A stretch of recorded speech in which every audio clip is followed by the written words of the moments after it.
Data interpretation आज का topic रहेगा आपका। पार्ट नंबर 2 एक्सरसाइज हम लोग यहाँ पर डिस्कस करेंगे। तो प्रॉब्लम देखते हैं किस तरीके की प्रॉब्लम यहाँ पे पूछी जाएगी। First problem, the mean of the three numbers is 40। तीन संख्याओं का जो मीन है यानी कि जो औसत है, माध्य जो है वो 40 है। All the three number are different natural number. तीनों अलग अलग प्राकृतिक संख्याएं है। इब लोवेस्ट इज 19, सबसे छोटा जिसमें 19 है, सबसे छोटा नंबर 19 है। What would be the highest possible number of remaining two numbers. तो बाकी के बचे हुए दो नंबर में बड़ा नंबर आप लोगों को बताना है कि क्या होगा। ठीक है ना। अब देखो ध्यान से समझिएगा, तीन संख्याओं का माध्य आपका कितना है, 40 है। अब मैं तीन संख्याओं को मान लेता हूँ, x है, y है और z है। ये मैंने मान ली कि तीन संख्याएं है। ये हमने मानी कि यहाँ पर तीन संख्याएं हैं, जिसमें से एक संख्या x को मान लेता हूँ कि 19 आपको गिवन है, यानी कि x आपको 19 यहाँ पर गिवन है। ठीक है ना, समझ में आ गई बात। अब देखो अगर इन तीनों संख्याओं का सम निकालूंगा यानी कि x plus y plus z, और इनका माध्य आपको 40 दे रखा, तो सम कितना आएगा, 40 गुणा 3 यानी कि 120 आ जाएगा, जिसमें x आपको 19 दे रखा है। 19 plus y plus z equal to 120, यानी कि y plus z equal to 120 minus 19 आएगा इक्वल टू 101। आप कह रहे हैं कि सबसे छोटी 19 है और बाकी की दो संख्याओं में से बड़ी संख्या बतानी।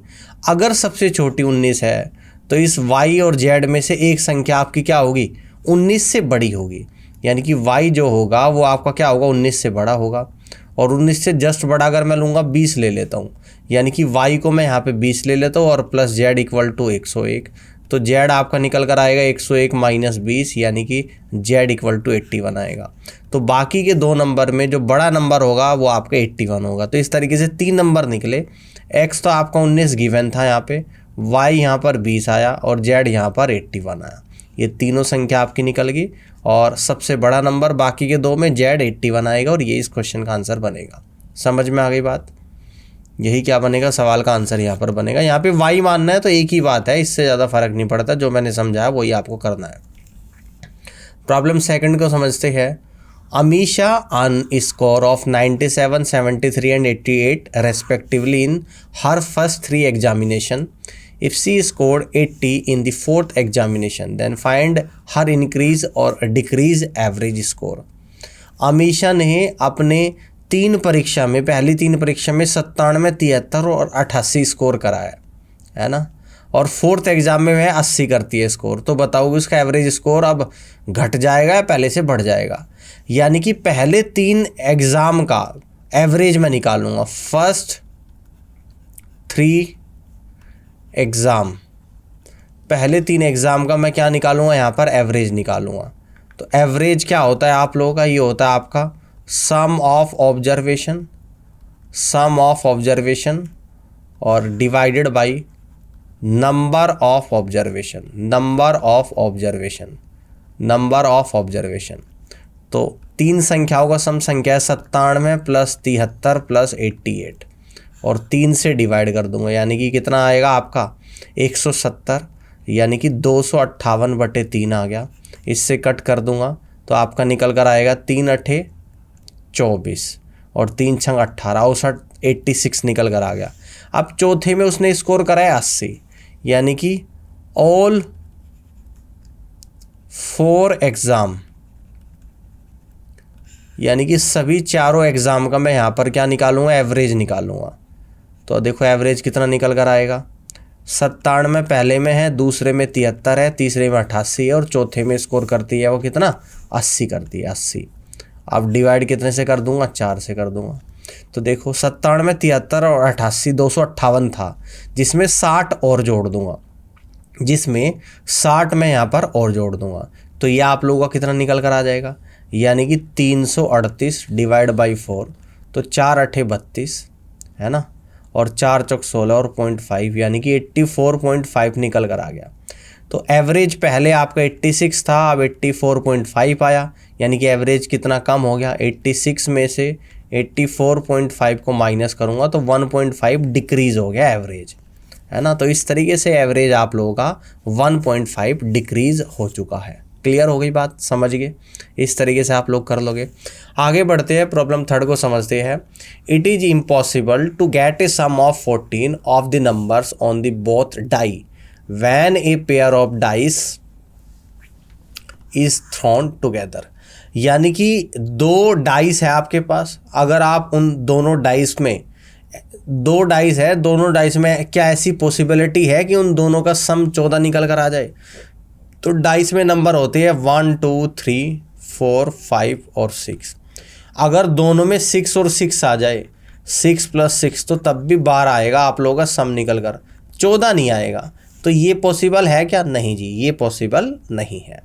तो ये बिल्कुल भी पॉसिबिलिटी यहाँ पर नहीं बनेगी। It is impossible to get a sum of 14 on both dice when a pair of dice is thrown together, है ना? क्या बन सकता है? 12 बन सकता है सम, इससे ज़्यादा नहीं बनेगा। प्रॉब्लम 4 को समझते हैं।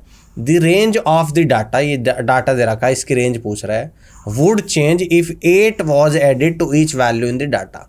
कहता है कि एक डाटा सेट है जिसकी रेंज में रेंज कह रहा है कि क्या चेंज हो सकती है अगर इस डाटा के प्रत्येक वैल्यू में 8 जोड़ दिया जाए। तो पहले जो डाटा है, ध्यान से समझ लीजिएगा, पहले जो डाटा है यानी आपका दे रखा 3 है, 7 है, 1 है, -2 है, 2 है, 6 है, -3 और -5। तो इस डाटा में मैक्सिमम वैल्यू क्या है? मैक्सिमम वैल्यू यहाँ पर देखेंगे मैक्सिमम वैल्यू, और यहाँ पर ही देखेंगे मिनिमम वैल्यू। क्या देखेंगे? Minimum value. क्लियर है? तो मैक्सिमम वैल्यू यानी कि 7 है यहाँ पे, ठीक है ना, और मिनिमम वैल्यू -5 है, ठीक है। तो यहाँ से हम लोग निकालेंगे रेंज। तो रेंज इक्वल टू आप लोगों का निकल कर आएगा मैक्सिमम वैल्यू और माइनस मिनिमम वैल्यू, ठीक है ना। तो मैक्सिमम वैल्यू कितनी है? 7 है, और मिनिमम वैल्यू -5। तो 7 माइनस -5 यानी कि 7 + 5 कितना आप लोगों का निकल कर आएगा? तो 12 निकल कर आएगा। अब कह रहा है कि अगर इस डाटा में सभी संख्याओं में 8 जोड़ दिया जाए, है ना, सभी संख्याओं में, समझना। तो यार सभी में 8 जोड़ दूंगा, यानी कि जैसे कि ये 3 है, इसमें भी 8 जोड़ दूंगा, तो 3 + 8। अगला नंबर क्या है? 7, 7 में भी 8 जोड़ दूंगा, तो 7 + 8। अगला नंबर क्या है? 1, और 1 में भी 8 जोड़ दूंगा, तो 1 + 8। अगला है -2, -2 में भी 8 जोड़ दूंगा, और अगला है आपका 2, तो 2 में भी 8 जोड़ दूंगा, और इससे अगला है आपका 6, तो 6 में भी 8 जोड़ दूंगा, और देन इसके बाद है -3, -3 + 8, और इसके बाद -5, तो -5 + 8। इस तरीके से जोड़ दिए गए। तो अब डाटा क्या निकल कर आएगा? 8 और 3 11, 7 और 8 15 हो जाएगा आपका, 1 और 8 आपका 9 आ जाएगा, -2 और +8 +6 होता है, 2 और 8 10 होता है आपका, 6 और 8 14 होता है आपका, -3 और 8 आपका 5 होता है, -5 और 8 3 होता है। अब ये डाटा निकल कर आ गया। अब इस डाटा में मैक्सिमम वैल्यू कितनी निकल कर आएगी देख लेते हैं। मैक्सिमम वैल्यू और मिनिमम वैल्यू दोनों चेक कर लेते हैं, तभी तो आप लोग रेंज निकल पाओगे। तो मैक्सिमम वैल्यू जो यहाँ पर दिख रही है वो 15 है, ठीक है ना, 15 है, और मिनिमम वैल्यू जो दिख रही है वो आप लोगों की कितनी है? 3 है। तो अब यहाँ पर रेंज जब निकालोगे तो मैक्सिमम वैल्यू 15 और माइनस कर देंगे मिनिमम वैल्यू 3, यानी कि 12 आ जाएगी। तो पहले भी रेंज 12 थी, अभी भी रेंज 12 है, यानी कि रेंज में कोई प्रभाव नहीं पड़ा है, रेंज चेंज नहीं हुई है। तो इस तरीके से आप लोग निकाल सकते हो, ठीक है ना। रेंज क्या रहेगी? सेम रहेगी। प्रॉब्लम 5 को यहाँ पे समझते हैं कि the following are weights in kilogram of 12 person. 12 लोगों का किलोग्राम में वेट दे रखा आप लोगों के सामने। पहला क्वेश्चन पूछता है कि find the mean of the weight of the people, यानी कि इन सभी व्यक्तियों का माध्य आप लोगों को बताना है। How many people weight above the mean weight, आपको ये बताना है कि कितने ऐसे लोग हैं, कितने ऐसे व्यक्ति हैं जिनका वेट माध्य वजन से ज़्यादा है। और तीसरा बताना find the range of the given data, यानी कि इस डाटा में रेंज आप लोगों को बतानी है। अब देखो, सबसे पहले निकालेंगे मीन, यानी कि पहले वाले को सोल्व करेंगे और हम लोग यहाँ पे निकालेंगे मीन। और मीन में क्या होता है, यानी कि इन सभी को तो जोड़ दूंगा, सभी को इनको क्या करा जाएगा? जोड़ दिया जाएगा, ठीक है ना। तो यानी कि मीन होता है sum of observation, sum of observation, ठीक है ना, सम ऑफ ऑब्जर्वेशन और divided by number of observation, ठीक है ना। तो सम करेंगे पहले, तो सम देखिए किस तरीके से करेंगे, 62 और 78 जोड़ लो तो 140 निकल कर आएगा, 140 प्लस। इसके बाद किस किस को जोड़ेंगे, ध्यान से देखना पड़ेगा आप लोगों को यहाँ पर। इसके बाद आप लोग जोड़ लो 70 को और 60 को, ये 130 आप लोगों का निकल कर आ गया। अब इसके बाद 75 को जोड़ लो और 65 को जोड़ लो, यानी कि ये आप लोगों का 140 आ गया। ये कितना आ गया आप लोगों का यहाँ पर, 140 आ गया। देन इसके बाद अब क्या जोड़ेंगे, 62, ठीक है ना, 2 बार 62 आ रहा है, तो 62 दूनी 124, ठीक है। तो 124 में 84 को और ऐड कर लो, 124 में और 84 जोड़ोगे तो 208, 208 में 54 जोड़ोगे तो आप लोगों का 262, ठीक है ना। तो 262 में 57 और ऐड कर लो, 262 और में 7 जोड़ेंगे तो 262, 269, 269 में 50 और जोड़ेंगे तो आप लोगों का 319 आ जाएगा प्लस। अब क्या बचा आप लोगों का, एक 59 बचा, बाकी सभी आगे नंबर 59। और टोटल कितनी संख्याएं हैं, तो आपको 1 2 3 4 5 6 7 8 9 10 11 12, 12 तो लोग ऊपर ही दे रखा तो 12 से डिवाइड करेंगे। अब इन सभी को ऐड करूंगा, 140 130 140 140 140 280 और 280 और 130 410, है ना, 410 और प्लस का इन दोनों को जोड़ दूंगा, 9 और 9 18, 1 बचेगा, 5 और 1 6 और 1 7 और 3 आ गया और डिवाइड बाई 12 आ गया, यानी कि ये कितना आ गया, 8 आ गया, 7 और 1 8, 4 3 7 बटे 12, तो 12 छिका 72, 12 छिका 72 और 12 पंजे 60, 12 छिक 72, 12 छिक 72, तो मीन तो निकल कर आ गया 65.66। कितना निकल कर आ गया, 65.66 आप लोगों का मीन निकल कर आ गया पहले वाला। दूसरे में क्या पूछता है कि how many people weight above the mean weight, यानी कि मीन वेट से कितने ऐसे व्यक्ति है जिनका वेट ज़्यादा होगा। तो 65.66 से किसका ज़्यादा, एक तो 70 वाले का ज़्यादा है, एक 84 का, 75 का ज़्यादा है, इसका 78 का ज़्यादा है। तो ऐसे 4 लोग हैं जिनका वेट मीन वेट से ज़्यादा है। सी में क्या पूछता है, find the range of the given data, तो गिवन डाटा की रेंज आपको निकालनी है। तो रेंज कैसे आप लोग निकालोगे, तो रेंज क्या होता है आप लोगों का, मैक्सिमम वैल्यू और इसमें से माइनस कर देंगे मिनिमम वैल्यू, माइनस क्या कर देंगे, मिनिमम वैल्यू।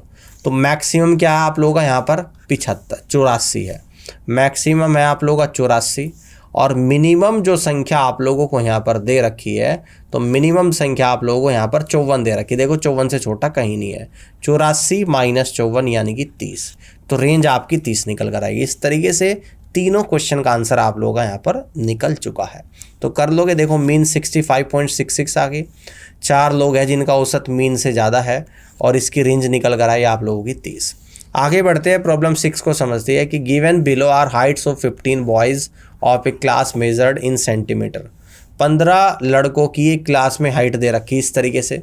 कहता है क्या क्या फाइंड करना, दी height of the tallest boy, सबसे लंबे लड़के की height, the range of the given data, इस डाटा की रेंज बतानी है, height of the shortest boy, सबसे छोटे लड़के की height, the median height of the boy, है ना, median height of the boy, यानी कि क्या बताना है, इसकी मीडियन आप लोगों को यहाँ पे निकालनी है।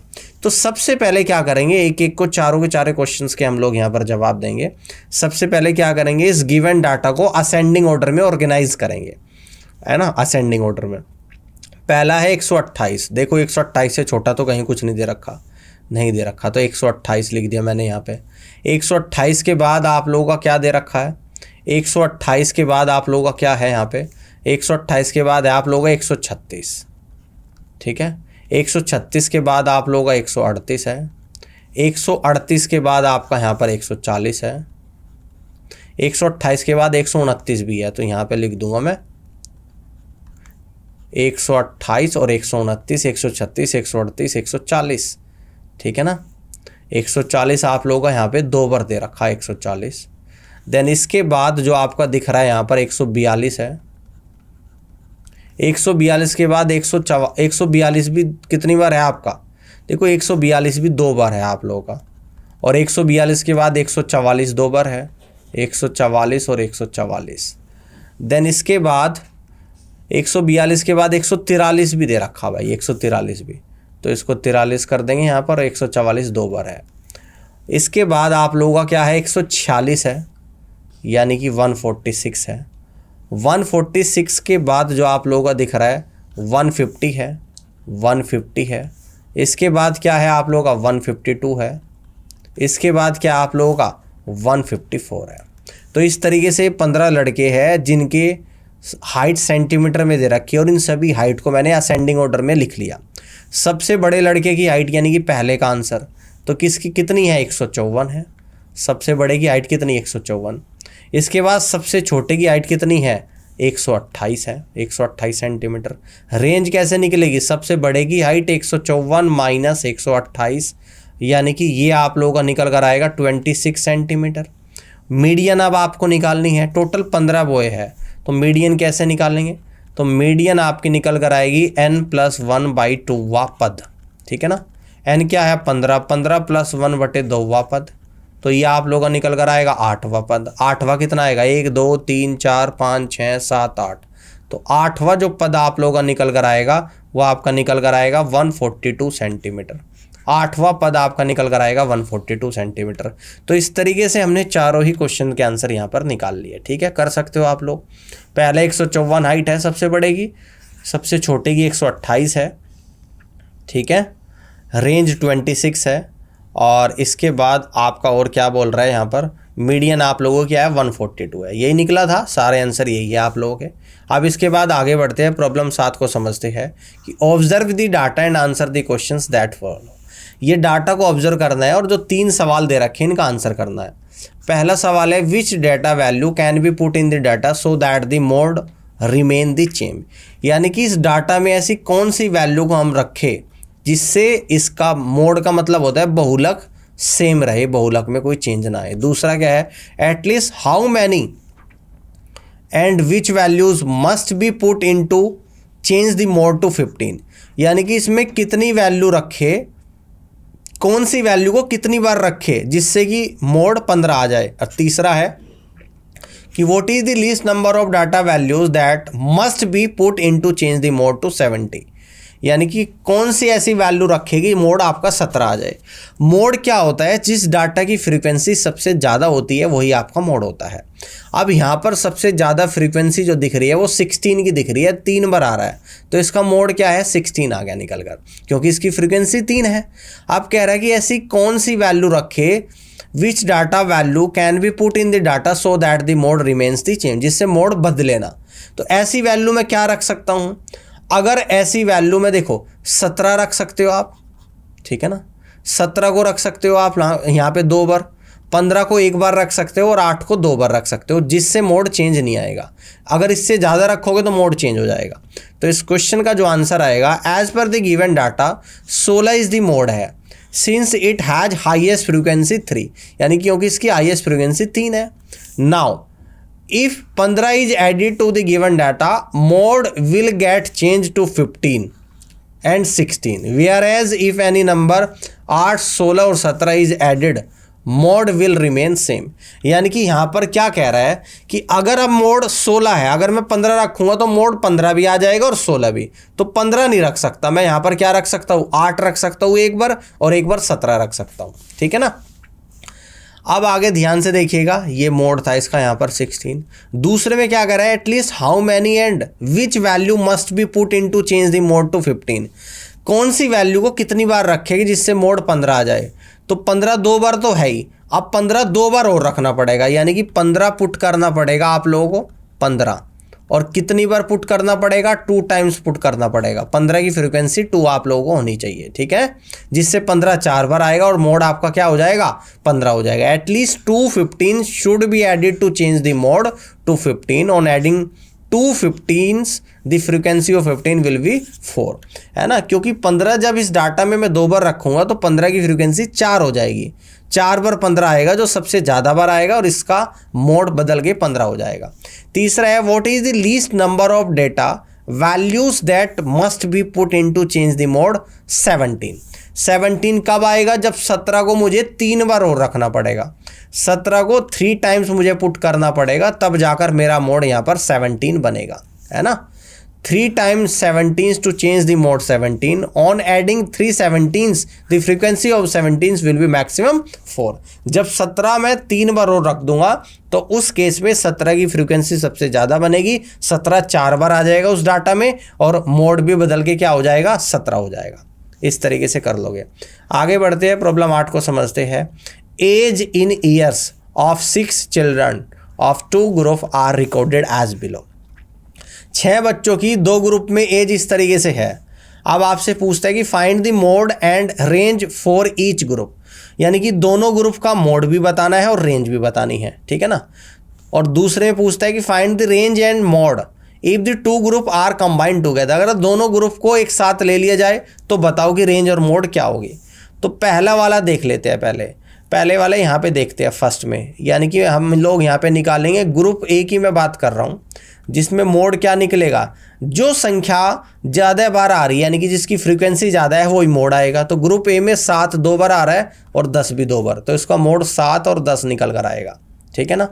अगर ग्रुप ए में रेंज की बात करें तो मैक्सिमम नंबर 10 है और मिनिमम नंबर 7 है, तो मैक्सिमम में से मिनिमम को माइनस करूंगा तो रेंज आपकी 3 निकल कर आ जाएगी। तो ग्रुप ए की बात हुई। अब मैं बात कर रहा हूँ ग्रुप बी की। अब ग्रुप बी में जब मैं मोड निकालूंगा तो मोड क्या होता है, जिस नंबर की फ्रीक्वेंसी सबसे ज़्यादा बार आती है, तो 12 12 12 12 3 बार आ रहा है तो मोड 12 आ जाएगा। अगर मैं रेंज की बात करूं तो मैक्सिमम नंबर 12 है और मिनिमम 7 है, तो रेंज आएगी आपकी 12 - 7 यानी कि 5 आ जाएगी, ठीक है ना। समझ में आ गया। अब अगर इन दोनों ग्रुप को एक साथ में ले लूँ तो आपको बताना कंबाइंड ग्रुप की रेंज और मोड, है ना, यानी कंबाइंड लिख लेता हूँ। कंबाइंड में देखो, इसको सब कुछ हटा दो यहाँ से। जब मैं कंबाइंड की बात कर रहा हूँ 7 7 7, 3 बार तो 7 है, 7 7 और 7। उसके बाद क्या है आपका 8 है, उसके बाद 8 है, 8 के बाद 2 बार 9 है तो 9 है 9 है। देन इसके बाद क्या है 2 बार 10 है तो 10 है 10 है। इसके बाद क्या है 11 है तो 11 है। इसके बाद 12 12 12 तो 3 बार 12 12 और 12 है। अब इसमें हम लोग बात करेंगे मोड की कि मोड कितना है। मोड देखेंगे 3 बार 7 है और 3 बार 12 है तो 7 और 12 तो हो जाएगा मोड। अब रेंज की बात करेंगे, सबसे बड़ा नंबर 12, सबसे छोटा 7 है, तो 12 में से 7 माइनस करेंगे तो रेंज आपकी 5 निकल कर आएगी। तो इस तरीके से आप ग्रुप ए और ग्रुप बी का अलग अलग भी निकाल लोगे और कंबाइंड करके दोनों की यहाँ पे मोड और रेंज निकाल सकते हो, ठीक है ना। तो इस तरीके से आप लोग यहाँ पर कर सकते हो। समझ में आ गई बात, कर लोगे, कोई दिक्कत तो नहीं है, ठीक है ना। अब हम लोग आगे बढ़ते हैं, प्रॉब्लम 9 को यहाँ पे समझते हैं। The bar graph given below show the marks of students of a class in a particular subject. Study the bar graph and answer the following questions. कह रहा है कि एक बार ग्राफ में बच्चों के प्रत्येक सब्जेक्ट में अलग अलग मार्क्स को दर्शाया गया है। देखते हैं, पहला सवाल पूछता है कि 40 is the pass marks, then how many students have failed. अगर 40 नंबर पासिंग मार्क्स है तो कितने बच्चे फेल हुए हैं। दूसरा पूछता है कि how many students got marks from 50 to 69। कितने ऐसे बच्चे हैं जिन्होंने 50 से 69 के बीच में नंबर प्राप्त करे हैं। How many students score 90 marks and above. कितने ऐसे बच्चे हैं जिन्होंने 90 से ज़्यादा नंबर प्राप्त करे हैं, 90 या 90 से ज़्यादा। If students who scored marks above 80 are given merits, then how many merits holder are there. ये कह रहे हैं कि अगर 80 से ज़्यादा वाले बच्चे मेरिट में आते हैं तो ऐसे कितने बच्चे हैं जो मेरिट होल्डर रहे हैं। What is the strength of the class, class में टोटल कितने बच्चे हैं ये आप लोगों को बताना है। तो देखो, ये तो आपको मार्क्स दे रखे हैं यहाँ पे और ये दे रखे नंबर ऑफ स्टूडेंट्स, ठीक है ना, हॉरिजॉन्टल नंबर ऑफ स्टूडेंट्स है और ये मार्क्स है। तो पहला सवाल था कि अगर पासिंग मार्क्स 40 है तो कितने ऐसे बच्चे हैं जो फेल हुए हैं। तो 40 से कम कितने नंबर आए, 30 से 39 कितने बच्चों के आए, देखो यहाँ पर 4 बच्चों के आए, तो ऐसे 4 बच्चे हैं जो फेल हुए हैं। पहले का आंसर आएगा 4। How many students got marks from 50 to 69 है, ऐसे कितने बच्चे हैं जिनके नंबर 50 से 69 आए। तो 50 से 69, 50 से 59 तक कितने, 6 हैं और 8 के बीच में यानी कि 7 है, और 60 से 69 तक यानी कि 10 और 12 के बीच में 11 है। तो ऐसे बच्चे हैं 7 + 11 यानी कि 18, ठीक है ना। इसके बाद कह रहा है कि ऐसे कितने बच्चे हैं जिन्होंने 90 और उससे ज़्यादा स्कोर करा है। तो 90 और उससे ज़्यादा करने वाले कितने बच्चे हैं, 4 बच्चे हैं यहाँ पर। कहता है कि अगर मेरिट में 80 से ज़्यादा नंबर वाले बच्चे आते हैं तो कितने बच्चे मेरिट में आए, तो 80 से 89 6 के आए और 90 से 92 4 के आए, तो ऐसे है 6 + 4 यानी कि 10 बच्चे हैं। आप कहता है कि इस क्लास में टोटल कितने स्टूडेंट हैं, तो देखो 30 से 39 लाने वाले 4 बच्चे हैं तो 4 प्लस 40 से 49 लाने वाले 2 है प्लस 50 से 59 लाने वाले 7 है और प्लस 60 से 69 लाने वाले 11 है और प्लस 70 से 79 लाने वाले 8 है और प्लस 80 से 89 लाने वाले 6 हैं और 90 से 92 लाने वाले 4 है। तो सबको जोड़ दूंगा तो ये आप लोग आंसर निकलेगा, रहेगा 4 2 6 और 7 13, 13 11 24 8 32 और 10 42, यानी कि ऐसे टोटल नंबर ऑफ स्टूडेंट्स है क्लास में 42। तो इस तरीके से आप लोग यहाँ पे क्वेश्चन को कर लोगे। देखो पहले का आंसर यहाँ पर 4 आएगा, दूसरे का 18 आएगा, तीसरे का फिर से 4 आएगा, चौथे का 10 आएगा और पांचवे का 42 आएगा और यही आप लोगों के आंसर है। मैं दिखा देता हूँ 4 18 4 10 और 42, यही आप लोगों के आंसर यहाँ पर आए हैं। ठीक है, ये पूरा प्रॉपर सॉल्यूशन आप लोगों को दे रखा है। तो प्रॉब्लम 10 को यहाँ पर समझते हैं। कह रहा है study the bar graph given below and answer the questions that below. इस बार ग्राफ की स्टडी करनी और जो सवाल दे रखे हैं उनके आंसर करने।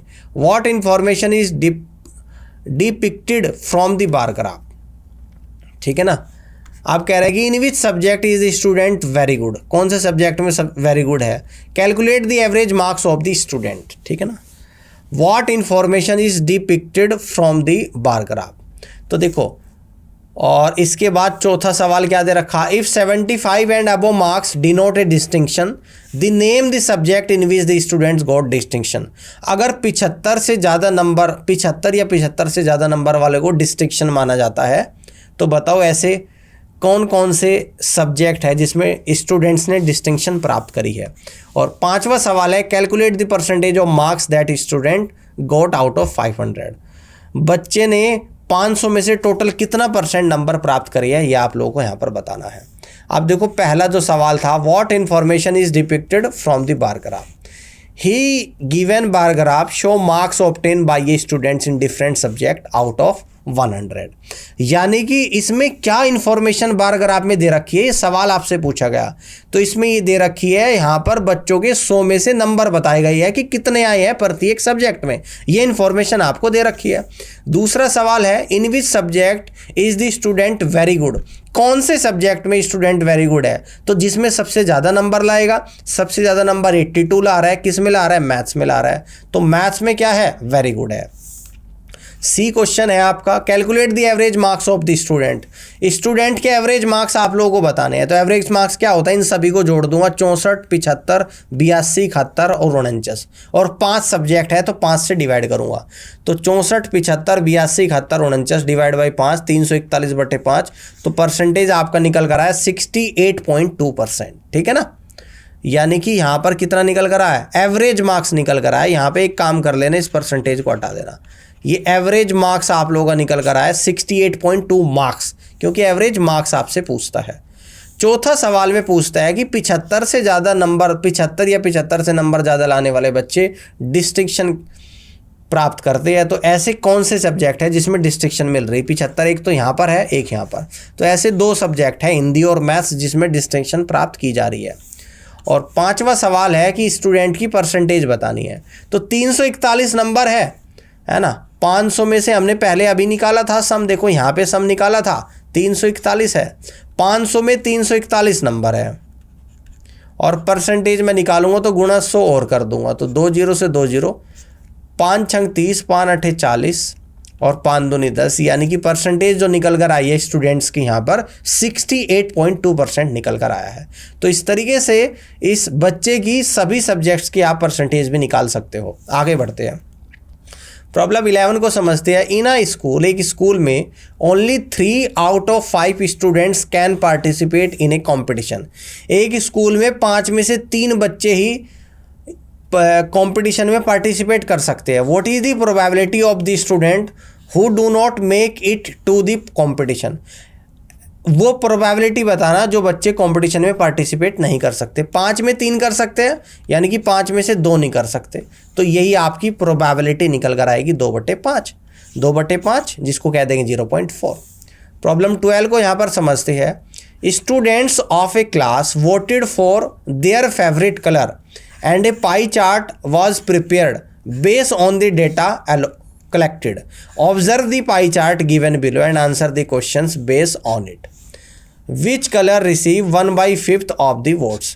कहता है कि स्टूडेंट्स ऑफ ए क्लास के बच्चे अपने फेवरेट कलर को क्या करते हैं, वोट करते हैं, और उसके हिसाब से डाटा कलेक्ट करके पाई चार्ट बनाया गया है। तो ऐसा कौन सा कलर है जिसमें 1/5 वोट प्राप्त होती है? अब देखो कैसे निकालोगे, ऐसे ग्रीन निकाल दोगे आप डायरेक्ट ही। कैसे निकालोगे मैं आपको बताता हूँ निकालने का तरीका। टोटल परसेंटेज क्या होती है 100%, और कितना मिल रहा है ग्रीन को 20%, तो कितना हो गया ये आपका 1/5 होगा। तो ऐसा कलर कौन सा है, ग्रीन है। अगर आप सबका निकालना चाहो तो सबका निकाल दो, ब्लू का, रेड का, अदर्स का, येलो का। तो यहाँ पे 1/5 पूछ रहा था, बहुत इजीली दिख रहा था, सीधा सीधा ग्रीन है 20%, ठीक है ना। तो यहाँ पर कौन सा कलर आएगा, ऐसा ग्रीन। आगे बढ़ते हैं, प्रॉब्लम 13 को समझते हैं। अगर क्लियरिटी नहीं होगी तो सभी कलर की फ्रैक्शन वैल्यू आपको यहाँ पे निकालनी पड़ेगी, तब आपको पता लगेगा कि कौन सा ऐसा कलर है जिसमें 1/5 आ रहा है। Data collected in A survey show that 40% of the buyers are interested in buying a particular brand of toothpaste. The central angle of the sector of the pie chart representing this information is 40% buyer एक brand के toothpaste को खरीदने में interest दिखाते हैं। तो इसका central angle आप लोगों को बताना है। आप देख लो कि सेंट्रल एंगल कैसे निकालते हैं। 40%, तो यहाँ पर लिखेंगे 100% में से तो 40% है, तो 100 में से 40। जब एंगल निकालेंगे तो 360 डिग्री से गुणा कर देंगे, ठीक है। 0 से 0 कटेगा, इस 0 से 0 कटेगा। 36 × 4 होता है आप लोगों का 144 डिग्री। तो सेंट्रल एंगल निकल कर आएगा 144 डिग्री। इस तरीके से एंगल निकालते हैं। प्रॉब्लम 14 को समझते हैं कि the following pie chart gives the distribution of constituents in the human body. The central angle of the sector showing the distribution of protein and other constituents. Protein और अदर कॉन्स्टिट्यूएंट्स का central angle बताना। Protein 16% है, constituents 14%, total कितना है 30%। क्या निकालना है, central angle. अभी बताया है निकालना, कैसे निकालते हैं। 100 में से 30 तो ये है, एंगल निकालेंगे 360 डिग्री से गुणा, 10 से 10, इसे 10 से 10, 36 ये कितना होता है 108 डिग्री होता है। तो सेंट्रल एंगल आपका निकल कर आएगा 108 डिग्री। समझ आ गई बात। इस तरीके से आप लोग निकाल सकते हो। प्रॉब्लम 15 को समझते हैं। एक graph showing 2 sets of data simultaneously is known as. ऐसे ग्राफ को क्या कहा जाएगा जिसमें 2 सेट दे रखे डाटा के, साइमल्टेनियसली इज नोन है। तो ऐसा ग्राफ को क्या कहा जाएगा, यानी कि ग्राफ आपको बना रखा है और 2 सेट दे रखे है, तो बार ग्राफ होता है। और जब 2 सेट दे देंगे तो उसको क्या बोलेंगे, डबल बार ग्राफ। तो ऐसे को क्या बोलेंगे, डबल बार ग्राफ। प्रॉब्लम 16 को समझते हैं। Data representing using circle is known as. अगर सर्कल में दिखाती है किसी डाटा को तो उसको क्या बोलते हैं, उसको बोलते हैं पाई ग्राफ। उसको क्या बोलते हैं, सॉरी पाई ग्राफ नहीं, पाई चार्ट। उसको बोलते हैं पाई चार्ट, ठीक है ना, उसको पाई चार्ट बोलते हैं। अब note, bar graph data using bar, यानी कि बार ग्राफ में डाटा बार में दिखाया जाता है ग्राफिकली, जिसको बोलते हैं बार ग्राफ या बार चार्ट, है ना। पाई चार्ट, पाई ग्राफ एक ही बात है। हिस्टोग्राम में क्या बोलते हैं, इसमें भी डाटा ग्रुप में होता है, लेकिन जैसे हिस्टोग्राम में डाटा होता है ना, तो जैसे इस तरीके से डाटा होता है, तो जो ये बार ग्राफ, ये जो ग्रुप बनते हैं, तो इन ग्रुप के बीच में गैप नहीं होता, तो वो डाटा होता है आपका हिस्टोग्राम में। इस तरीके से होता है, जैसे ये बन गया, फिर ये बन गया, फिर ये बन गया, फिर इस तरीके से आपका ये बन गया, है ना, फिर ये बन गया, ऐसे बनता है। और पिक्टोग्राफ में क्या होता है, डाटा यूजिंग पिक्चर, डाटा में पिक्चर यूज़ की जाती है, सिंबल यूज़ किए जाते हैं to represent statistical information is known as pictogram, ठीक है। प्रॉब्लम 17 को समझते हैं। Histogram given below show the number of people owing the different number of books, answer the questions based on. ये आपका हिस्टोग्राम दे रखा, यहाँ पर नंबर ऑफ बुक्स है, यहाँ पर नंबर ऑफ पीपल है। अब सवाल पूछ रहा है आपसे, पहला सवाल है the total number of people surveys, कितने टोटल पीपल है यहाँ पे। तो देखो 8 यहाँ पर है, 14 यहाँ पर है, इसके बाद 5 यहाँ पर है, 6 यहाँ पर है और 2 यहाँ पर है। इन सब को जोड़ दूंगा तो यानी कि 8 प्लस कितना आएगा 14 प्लस 5 प्लस 6 और प्लस 2, 8 6 8 और 14 22, 5 27, 6 33 और 2 35, टोटल 35 है। पहले का answer 35। B, the number of people owing books more than 60 is, 60 से ज़्यादा कितनी बुक है? 6 और 2 8 है, यानी कि 6 और प्लस 2 यानी कि 8 है। 60 से ज़्यादा कितनी है? पहले का आंसर 35, दूसरे का 8 है। प्रॉब्लम 18 को यहाँ पे समझती है। From the histogram given below we can say that 1500 male above the age of 20 are literate. इस हिस्टोग्राम में ये बोला गया है कि 20 साल से ऊपर के 1500 आदमी क्या है? पढ़े लिखे है ना। 20 साल से ऊपर के क्या है? 1500 आदमी क्या है? पढ़े लिखे है। We can say that 1500 males above the age of 20 are literate, है ना। ये तो एज दे रखी है, ये दे रखी है जो पढ़े लिखे व्यक्ति है। तो 20 साल के ऊपर के 600 तो यहाँ पर है, 800 यहाँ पर है पढ़े हुए, 500 यहाँ पर है। तो टोटल कितने आ गए? 600 प्लस 800 और प्लस 500, इनका टोटल 8 6 14 और 5 19। तो ऐसे 1900 लोग हैं जो पढ़े लिखे हैं, ठीक है ना। ऐसे कितने लोग हैं? 1900 लोग हैं जो पढ़े लिखे हैं। प्रॉब्लम 19 को यहाँ पर समझते हैं। The probability of getting a prime number is the same as that of composite number in throw a dice. Throw a dice कहता है कि प्रोबेबिलिटी बतानी प्राइम नंबर लाने की is the same as that of composite number. तो dice में number होते हैं 1 2 3 4 5 और 6। प्राइम नंबर यहाँ पर कौन कौन से है? अगर इसमें मैं बात करूँ प्राइम नंबर की तो 2 आएगा, 3 आएगा और 5 आएगा। अगर मैं कंपोजिट नंबर की यहाँ पर बात करूँ तो कंपोजिट नंबर जिसके मोर देन 2 फैक्टर होते हैं 4 और 6 निकल कर आएगा, ठीक है। तो इस तरीके से, तो यानी कि यहाँ पे क्या बोल रहा है कि the probability of getting a prime number is same as that of composite number. क्या इनकी आने की प्रोबेबिलिटी सेम है? नहीं है भाई, क्योंकि यहाँ पर जो प्रोबेबिलिटी निकल रही है पहले वाले में प्रोबेबिलिटी ये निकलेगी टोटल 6 है, 6 में से 3 आएगा यानी कि 1/2। और दूसरे में कंपोजिट नंबर की प्रोबेबिलिटी कितनी आ जाएगी? 6, 6 में से 2 आ रहे हैं यानी कि 1/3 आ रही। तो दोनों की भाई सेम नहीं है। तो ये स्टेटमेंट क्या है आप लोगों का? यानी कि फॉल्स है। स्टेटमेंट फॉल्स है।